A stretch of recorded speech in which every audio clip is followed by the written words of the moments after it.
নমস্কার বন্ধুরা, কেমন আছেন সবাই? আমি মধুমিতা রান্নাঘরে আপনাদের সবাইকে একবার অনেক অনেক স্বাগত জানাই। আজ আমি আপনাদের জন্য নিয়ে চলে এসেছি দারুণ একটা ভেন্ডি বা ঢ্যাঁড়সের রেসিপি। অনবদ্য রেসিপি, রোজ রোজ ভেন্ডি ভাজা বা ঝোল খেতে যদি আপনারা বোর হয়ে যান, অবশ্যই এই রেসিপিটা একবার ট্রাই করবেন। চলুন পুরো রেসিপিটি দেখার অনুরোধ রইল। এখানে আমি ভেন্ডিগুলোকে দুভাগ করে ভাগ করে নিয়েছি। যদি ভেন্ডিগুলো একটু বড় হয় তাহলে কিন্তু সেগুলোকে 3 ভাগ করে নেবেন। এখানে আমি সামান্য তেল গরম করে ভেন্ডিগুলোকে একটু ভেজে নেব। তবে একদমই কিন্তু লাল বা মচমচে করে ভাজা যাবে না, তাহলে কিন্তু ভেন্ডির কালারগুলো একদম নষ্ট হয়ে যাবে। সামান্য পরিমাণ নুন আমি দিয়ে দিয়েছি ভাজার জন্য। আঁচটাকে একদম লোতে রেখে কেবলমাত্র একটু নরম হওয়া পর্যন্ত এটা ভেজে নিতে হবে। ভাজা হয়ে গেছে, এবার এগুলোকে তেল থেকে ভালো করে তুলে নেব। তবে একদম তেলে ছেঁকে ভাজার দরকার নেই, খুব অল্প পরিমাণ তেল দিয়ে একটু সতে করে নিলেই কিন্তু চলবে।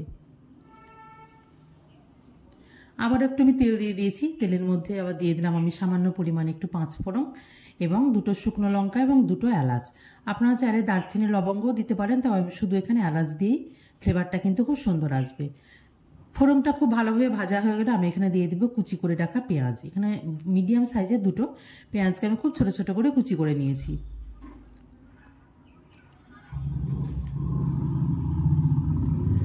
পেঁয়াজটা ভাজা হয়ে গেছে, যখন একটু লাল হয়ে ভাজা হয়ে যাবে তখন আমি কালারের জন্য এখানে ইউজ করব সামান্য পরিমাণ হলুদ গুঁড়ো এবং একটু কাশ্মীরি রেড চিলি পাউডার কালারের জন্য।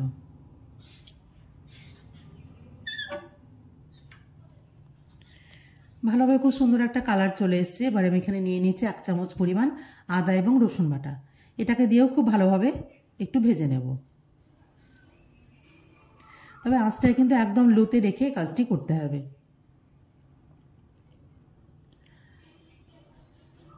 আদা এবং রসুনটা একটু ভালোভাবে ভাজা হয়ে গেলে, এখান থেকে তেল ছেড়ে গেলে আমি এখানে কিছু বেসিক মশলা ব্যবহার করব। নিয়ে নিয়েছি 1 চামচ পরিমাণ জিরের গুঁড়ো এবং 1 চামচ পরিমাণ ধনের গুঁড়ো। সামান্য পরিমাণ জল দিয়ে মশলাটাকে খুব ভালোভাবে কষিয়ে নিতে হবে।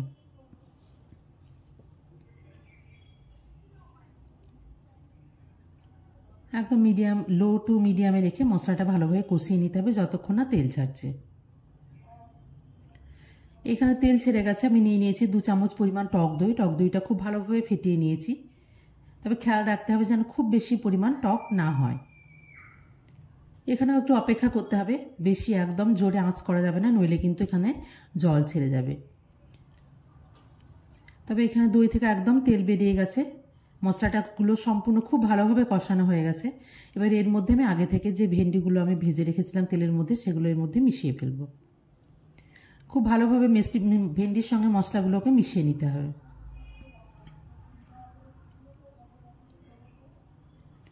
দিয়ে দিলাম পরিমাণ মতো লবণ। তবে লবণটা একটু খেয়াল করে দিতে হবে, যেহেতু আমি আগেও একটু লবণ দিয়েছিলাম ভেন্ডিটা ভাজার সময়, তাই এখন একটু লবণ এবং একটু পরিমাণ মতো একটু মিষ্টি মিষ্টি হবে রান্নাটা, সামান্য পরিমাণে চিনি খুব ভালোভাবে মিশিয়ে নিচ্ছি। এবার যেন মশলার সঙ্গে ভেন্ডিটা খুব ভালোভাবে মিশে যায় ঢ্যাঁড়সগুলো, তার জন্য একটু পরিমাণ জল দিয়ে এটাকে একটু ফুটতে সময় দিতে হবে। ভেন্ডিগুলো যেন খুব সেদ্ধ হয়ে যায়, বাস মিনিট 5 রাখলেই কিন্তু ভেন্ডিগুলো সেদ্ধ হয়ে যাবে। দেখুন এখানে মশলা থেকে একদম তেল বেরিয়ে গেছে, ভেন্ডিটাও কিন্তু খুব ভালোভাবে সেদ্ধ হয়ে গেছে। আপনারা এই পর্যায়ে কিন্তু নুন চিনিটা একটু চাইলে টেস্টও করে নিতে পারেন। এদিকে আমি একটা টমেটোকে এইভাবে 4 ভাগে বড় বড় করে কেটে নিয়েছি, আর পেঁয়াজগুলোকে এইভাবে 4 ভাগ করে বড় বড় করে কেটে নিয়েছি কিউব করে। এখানে আমি একটা মিডিয়াম সাইজের পেঁয়াজ এবং একটা মিডিয়াম সাইজের টমেটো নিয়েছি।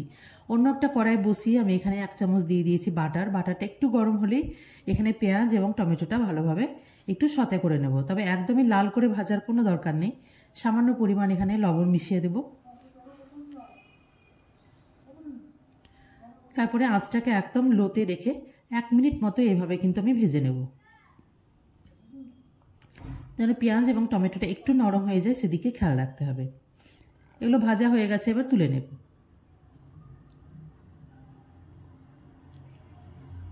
এদিকে গ্রেভিটাও কিন্তু ফুটে গেছে এবং প্রায় হয়ে যাওয়ার মুখে। এই অবস্থায় এখানে ভেজে রাখা পেঁয়াজ এবং টমেটোগুলো মিশিয়ে দেব।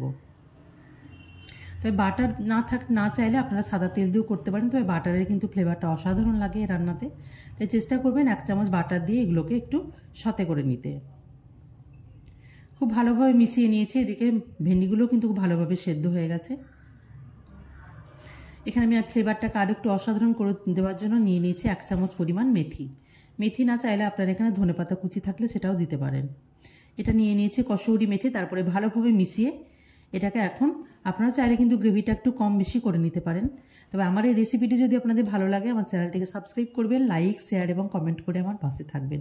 একদম বন্ধ করে একটু স্ট্যান্ডিং টাইম দিলেই কিন্তু আমাদের অসাধারণ ঢ্যাঁড়স বা ভেন্ডির এই রেসিপিটি যে কোনো দিন গরমের দুপুরের সঙ্গে বা রাত্রে ডিনারে রুটির সঙ্গেও কিন্তু অসাধারণ লাগবে। অবশ্যই একবার ট্রাই করে দেখবেন এবং আমাকে কমেন্ট করে জানাবেন কেমন লাগলো রেসিপিটি।